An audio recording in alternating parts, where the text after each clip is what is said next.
The complete works of Swami Vivekananda, Volume 5, Section 5,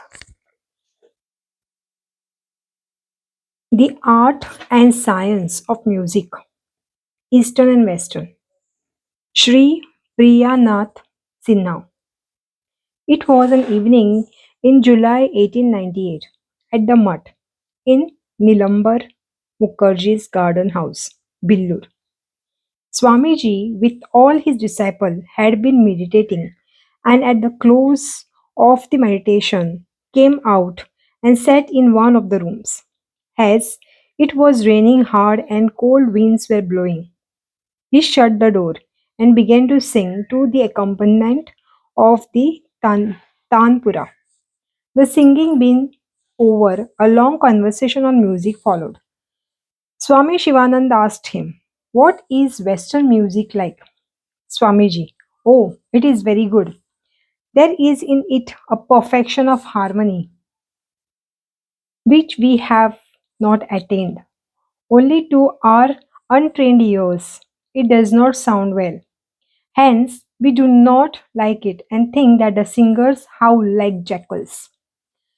I also had the same sort of impression, but when I began to listen to the music with attention and study it minutely, I came more and more to understand it, and I was lost in the admiration. Such in the case with every art. In glancing at the highly finished painting, we cannot understand where its beauty lies.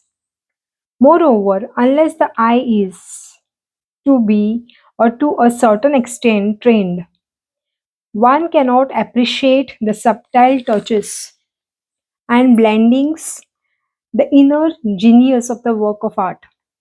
What real music we have lies in Kirtan and Drupada. The rest has been spoiled by being modulated according to the Islamic methods. Do you think that singing the short and light airs of tapa song is a nasal voice and fleeting like lightning from one note to another by fits and starts are the best things in the world of music? Not so. Unless each note is given full play in every scale, all the science of music is marred. In paintings, by keeping in touch with nature, you can make it as artistic as you like. There is no harm in doing that, and the result will be nothing but good.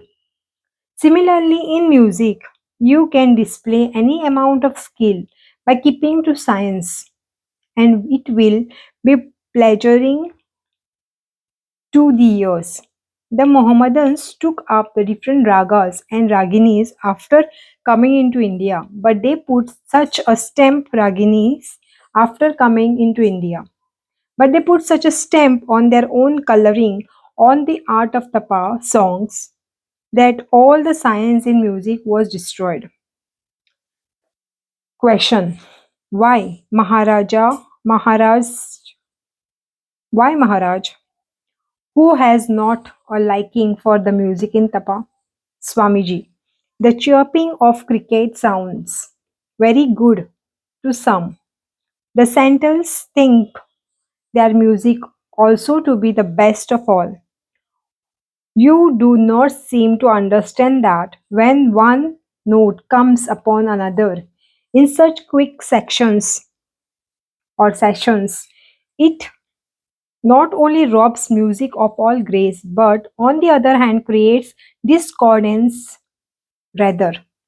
Do not permutation, do not the permutation and the combination of the seven keynotes form one or others of the different melodies of music. No, known as ragas and raginis.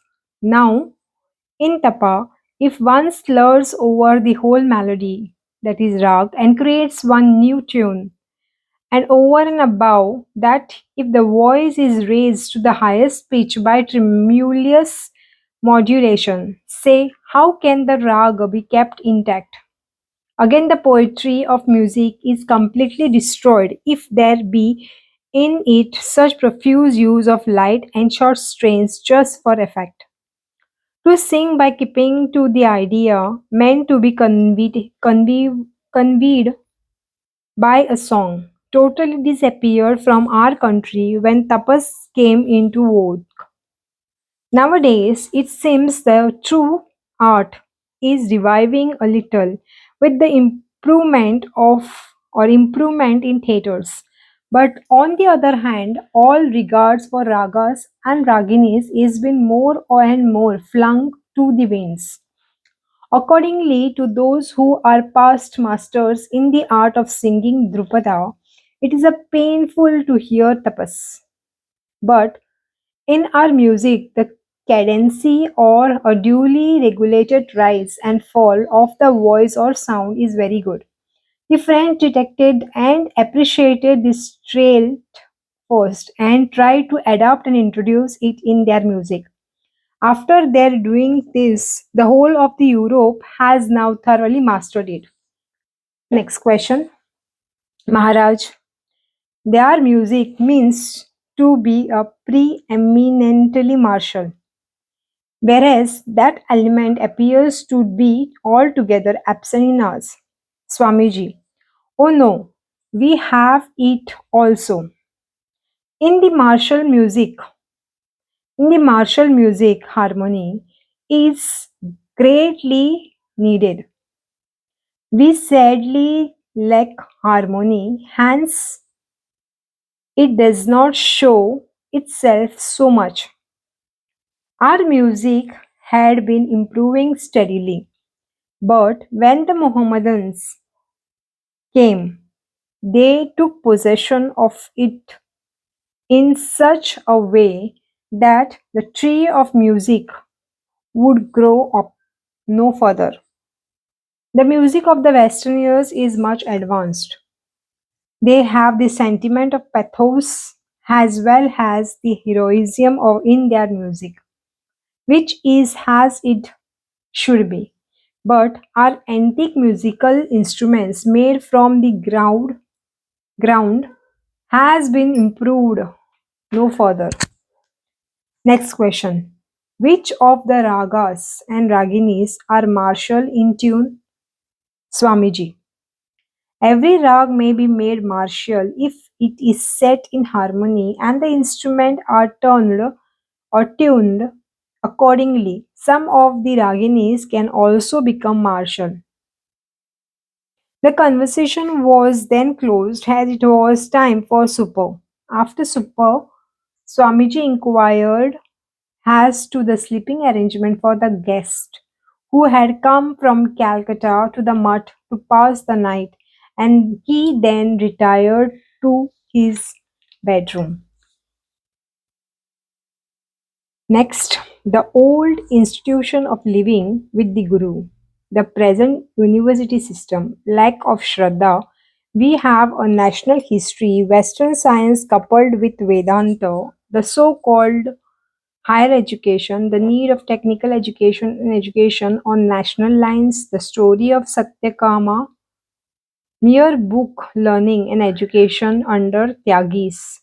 Sri Ramakrishna and the Pandit established of Mutt with sadhus in charge of colleges, textbook for boys to be compiled, stop early marriage, plan of sending unmarried graduates to Japan, secrets of Japan's greatness, art, Asian and European, art and utility, style of dress, the food question, and poverty. Sri Priya Nath Sinha. It was about 2 years after the new mutt had been constructed, and while all the Swamis were living there, that I came one morning to pay visit to my Guru. Seeing me, Swamiji smiled, and after inquiring of my welfare, etc., said, "You are going to stay today. Are you not?" "Certainly," I said, and after various inquiries, I asked, "Well, Maharaja, what is your idea of educating our boys?" "Swamiji, Guru Griha Vasa, living with the Guru." Question: how? Swamiji. In the same way as of old, but with this education has to be combined modern Western science. Both these are necessary. Next question: why? What is the defect in the present university system? Swamiji. It is almost wholly one of defect. Why?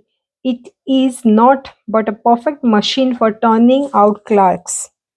I would even thank my stars if that were all. But no, see how men are becoming destitute of Shraddha and faith. They assert that the Gita is only an interpolation and the Vedas are but rusting songs. They like to master every detail concerning things and nations outside of India. But if you ask them, they do not know even the name of their own forefathers up to the seventh generation, not to speak of the 14th. Next question. But what does that matter? What if they do not know the name of their forefather? Swamiji, don't think so. A nation that has no history of its own has nothing in this world. Do you believe that one who has such faith and pride has to feel, I come of noble descent, can ever turn out to be bad? How could that be that faith in himself would curb his action and feelings so much so that he would rather die than commit wrong? So the national history helps a nation well restrained and does not allows it to sink so low. Oh, I know you will say, but we have not such a history. No, there is not any according to those who will think I like you, who think like you. Neither is there any according to your big university scholars, and so also think those who, having traveled through the West in one great rush, come back dressed in European style and assert, we have nothing. We are barbarians. Of course, we have no history exactly like that of other countries. Suppose we take rice, and the Englishmen do not. Would you, for the reason, imagine that they all die of starvation and are going to exterminated? They live quite well on what they can easily produce or procure in their own country and what is suited to them. Similarly, we have our own history exactly as it ought to have been for us. Will that history be made extinct by shutting our eyes and crying, alas, we have no history? Those who have eye to see find a luminous history there, and on the strength of that, they know the nation is still alive. But that history has to be rewrite. It should be restated and suited to the understanding and ways of thinking which our men have acquired in the present age through Western education. Next question: how has that to be done, Swamiji? That is too big a subject for a talk now. However, to bring that about, the old institution of living with the gurus and similar system of imparting education are needed. What we want are Western science coupled with Vedanta, Brahmacharya as the guiding motto, and also Shraddha and faith in one's own self. Another thing that we want is the abolition of that system which aims at educating our boys in the same manner as that of the man who bettered his s, been advised that is that it could thereby be turned into the horse. Next question: what do you mean by that, Swamiji? You see, no one can teach anybody. The teacher spoils everything by thinking that he is teaching. Thus, Vedanta says that within a man is all knowledge. Even in the boy, it is so. And it requires only an awakening, and that much is the work of teacher. We have to do only so much for the boy that they may learn to apply their own intelligent or intellect to the proper use of their hands, legs, ears, and eyes, etc. And finally, everything will become easy. But the root is religion. Religion is has the rice and everything else like the curries. Taking only curries causes indigestion, and so it is the case with taking rice alone. Our pedagogues are making parrots of our boys and ruining their brains by cramming a lot of subject into them. Who looking for the standpoint, you should rather be grateful to the viceroy Viceroy for his proposal of reforming the university system, which means practically abolishing higher education. The country will at last feel some relief by having breathing time. Goodness gracious, what a fuss and fury about graduating, and after a few days, all cools down. And after all that, what is it they turn or learn but that what religion and custom we have are all bad, and what the Western have are all good? At last they cannot keep the wolf from the door. What does it matter if this higher education remains or goes? It would be better if the people got a little technical education so that they might find work and earn their bread instead of dawdling about and crying for service. Question. Yes, the Marwaris are wiser, since they do not accept service, and most of them engage themselves in some trade. Swamiji, nonsense. They are on the way to bringing ruin on the world, on the country. They have little understanding of their own interest. You are much better because you have more of an eye towards manufacturers. If the money that they lay out in their business and with which they make only the small percentage of profit were utilized in the conducting of few factories and workshops instead of filling the pockets of Europeans by letting them reap the benefit of most of the transactions, it would not only conduct to the well-being of the country but bring by far the great amount of profit on them as well. It is only the Kabulis who do not care for service. The spirit of the independence is in their very bone and marrow. Propose to any one of them to take service and you will see what follows. Next question. Well, Maharaja, well, Maharaj, in case higher education is abolished, will not the men become as stupid as cow as they were before? Swamiji, what nonsense! Can ever a lion become a jackal? What do you mean? Is it ever possible for a son of the land that has nourished the whole world with knowledge from time immemorial to turn as stupid as cow because of the abolition of higher education of the Lord Curzon? Higher education by Lord Curzon? Question. But think what our people were before the advent of the English and what they are now. Swamiji. Does higher education mean mere study of material science and turning out things of everyday use by machineries? The use of higher education is to find out how to solve the problems of life. And this is what is engaging the profound thought of the modern civilization world or modern civilized world, but it was solved in our country thousands of years ago.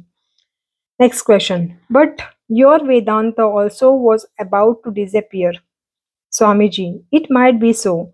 In the efflux of time, the light of Vedanta now and then seems as if about to be extinguished, and when that happens, the Lord has to incarnate himself in the human body.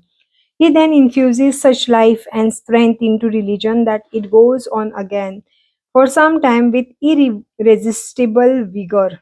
That life and strength has come into it again. Next question. What proof is there, Swamiji, that India has freely contributed her knowledge to the rest of the world? Swamiji, history itself bears testimonies to the fact that all the soul elevating ideas and the different branches of knowledge that exist in the world are found on proper investigation to have their roots in India. Aglow with enthusiasm, Swamiji dwelled at length on this topic. His health was very bad at the time, and moreover, owing to the intense heat of summer, he was feeling thirsty and drinking water too often. At last, he said, "Dear Singhi, get a glass of iced water for me, please. I shall explain everything to you clearly." After drinking the ice water, he began afresh. Swamiji, what we need, is to study the independent of foreign control, different branches of the knowledge that is our own, and with it the English language and Western science. We need technical education, all else that may develop industries so that men, instead of seeking for service, may earn among may earn among enough to provide for themselves and save something against the rainy days. Next question. What were you going to say the other day about the toll system? That is Sanskrit boarding schools. Swamiji, have not you read the stories from the Upanishad? I will tell you one. Satyakama went to live a life of brahmacharya with his guru. The Guru gave into his charge some cow and sent him away to the forest with them. Many months passed by, and when Satyakama saw that the number of cows was doubled, he thought of returning to his Guru. On his way back, one of the bulls, the fire, and some other animals gave him instructions about the highest Brahman. When the disciple came back, the Guru at once saw by a mere glance at his face that the disciple had learned the knowledge of Supreme Brahman. Now, the moral of this story is meant to teach is that true education is gained by constant living in the communion with nature. Knowledge should be acquired in that way, otherwise, by educating yourself in the toll of the Pandit, who will be only a human ape all your life. One should live from his very boyhood with one whose character is like a blazing fire and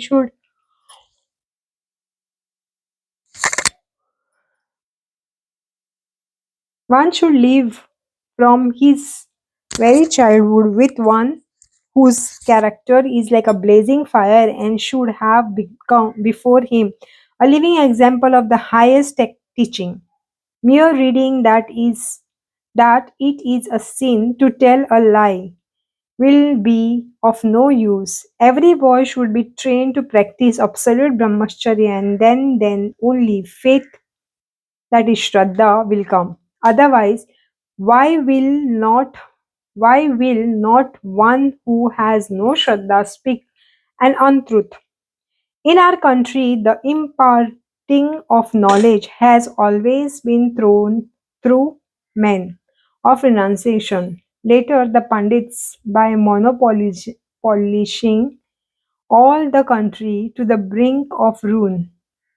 India had all good prospects so long as Tyagis, that is a man of renunciation, used to impart knowledge. Next question. What do you mean, Maharaj? There are no sannyasins in other countries, but see how, by dint of their knowledge, India is laid prostrate at their feet. Swamiji, don't talk nonsense, my dear. Hear what I say. India will have to carry others' shoes forever on her head if the charge of imparting knowledge to her son does not again fall upon the shoulder of Tyagis.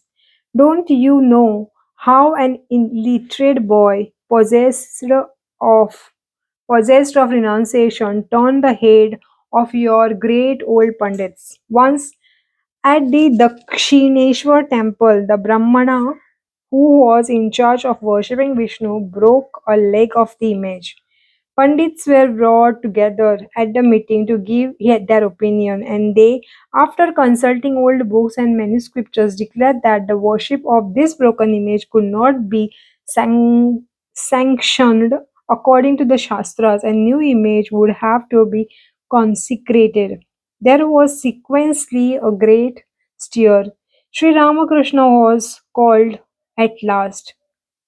He heard and asked, does a wife forsake her husband in case of becoming the lame?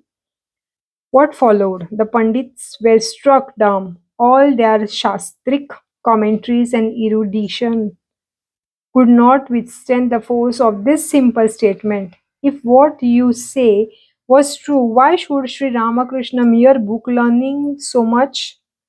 That new life force which he brought with him to be then instilled into learning and education, and then the real work will be done. Next question.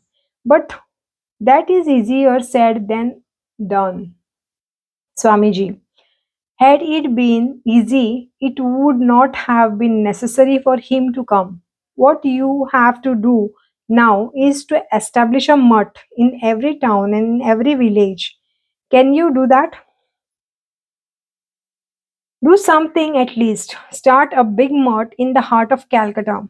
We well educated sadhus should be departed for teaching practical science and art with the specialist sannyasin in charge of each of these departments. Next question. Where will you get such sadhus? Swamiji. We shall have to manufacture them. Therefore, I always say that some young men with burning patriotism and renunciation are needed. None can master a thing perfectly in so long a time, in so short a time as the Tyagis will. After a short science, after a short silence, Swamiji said, Singhi, there are so many things left to be done for our country that thousands like you and me are needed.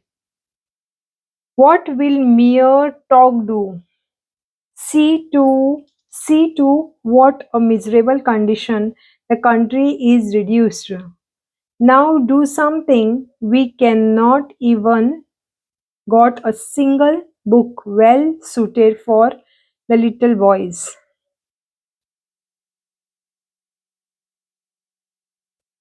Next question. Why there are so many books of Ishwar Chandra Vidyasagar for the boys? No sooner had I had this, then he laughed out and said, yes, there you read Ishwar Nirakar Chaitanya Swarupa. God is without form and of the essence of pure good boy, and so on.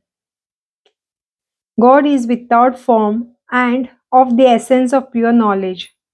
Sulabh ati subudha balak. Subal is a very good boy, and so on. That would not do. We must compose some books in Bengali, as also in English, with short stories from the Ramayana and Mahabharata, the Upanishad, etc., in very easy and simple language, and these are to be given to our little boys to read. It was about 11 o'clock at this time. The sky became suddenly overcast, and the cool breeze began to blow. Swamiji was greatly delighted at the prospect of rain. He got up and said, "Let us, Singhi, Singhi, have a stroll by the side of Ganga." We did so, and he recited many stanzas from the Meghadoot of Kalidas. But the one stanza, but the one undercurrent of thought that was all the time running through his mind was good of India. He exclaimed,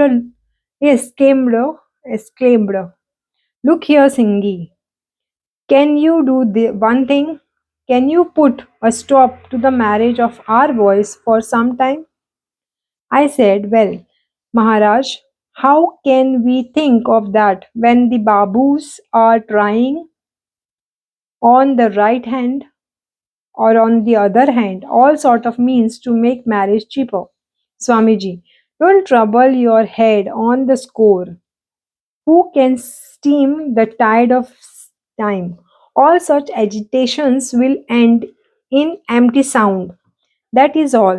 The dearer the marriages become, the better for the country. What a hurry, scurry of passing examination and marrying right off. It seems as if no one was to be left a bachelor. But it is just the same thing against next year. After the short silence, Swamiji said again, "If I can get some unmarried graduates, I may try to send them over to Japan and make arrangement for their technical education there, so that when they come back they may turn their knowledge to the best account for India. What a good thing that would be." Next question. Why Maharaja, is it better for us to go to Japan than to England? Swamiji, certainly, in my opinion, if all our rich and educated men once go and see Japan, their eyes will be opened.